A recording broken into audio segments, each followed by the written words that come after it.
So what is America's leading cause of death from injury? Motor vehicle crashes, suicide, homicide, drug overdoses, or gun-related deaths? Hint, think Prince. Okay, 10 years ago the answer was motor vehicle crashes, but today it's drug overdoses, which have skyrocketed to more than 47,000 per year. And this is the #1 cause now. I care about this because I'm Deputy General Counsel at the White House Office of National Drug Control Policy. My name is Michael Passante from the DC chapter. Oh, great. And so most of these drug overdoses are being caused by opioids, which is a class of drugs that includes both prescription painkillers as well as heroin. And enough of these are prescribed every year, these painkillers, that it's enough for every American to have a bottle of these pills. And the pharmaceutical companies are marketing them to doctors to encourage more prescribing.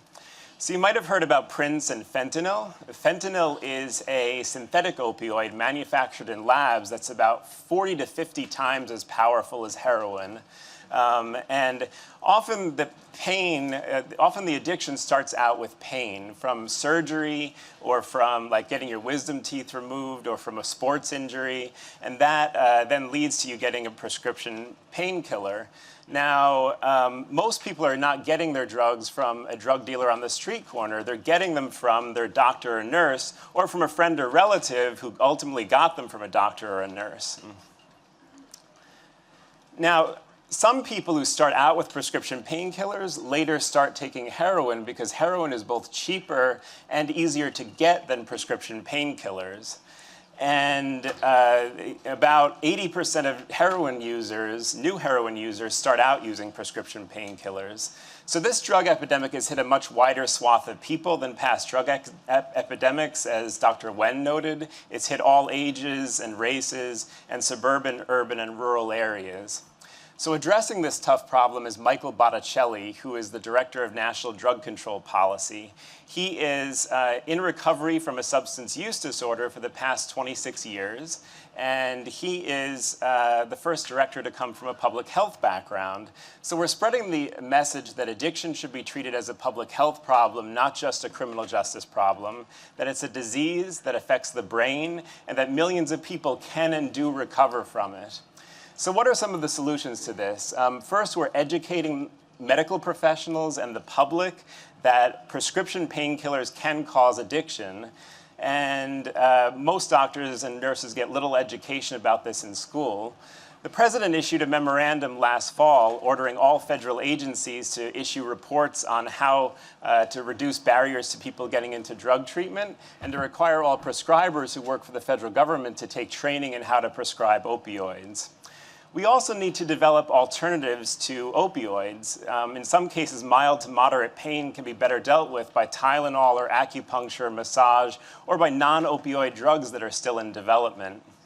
We're strengthening prescription drug monitoring programs, which are databases of prescriptions that doctors check before they prescribe to a patient to be sure the patient isn't doctor shopping or going to multiple doctors to get the same medication. We also know that we can't arrest our way out of this problem because jail doesn't cure people of substance use disorders. It's expensive, it disproportionately affects minorities, and we are trying to get people into drug treatment programs instead. We estimate that only 12% of people who need substance use recovery treatment actually get it, only 12%. So we're trying to expand that. And two of the big reasons are that, #1, people who have addictions don't admit it, and #2, it's vastly underfunded. Too often people are dismissed as addicts or junkies, treating it as a moral problem instead of a public health problem. So treatment is often not paid for by insurance or not available in many areas. So we're trying to use the Affordable Care Act as well as our parity laws to expand treatment access. We know that treatment is more effective when it involves medication-assisted treatment, which is using methadone or other drugs to actually help cure people of the addictions. And we're also trying to get naloxone, a drug that instantly reverses overdoses, into the hands of police officers and EMTs and people who are at risk of overdose. That's what Dr. Wen was talking about with her universal prescription. Then finally, states are passing Good Samaritan laws that, so that people can phone in, if there's an overdose, that they're willing to report it without being worried that they're going to be criminally prosecuted for it.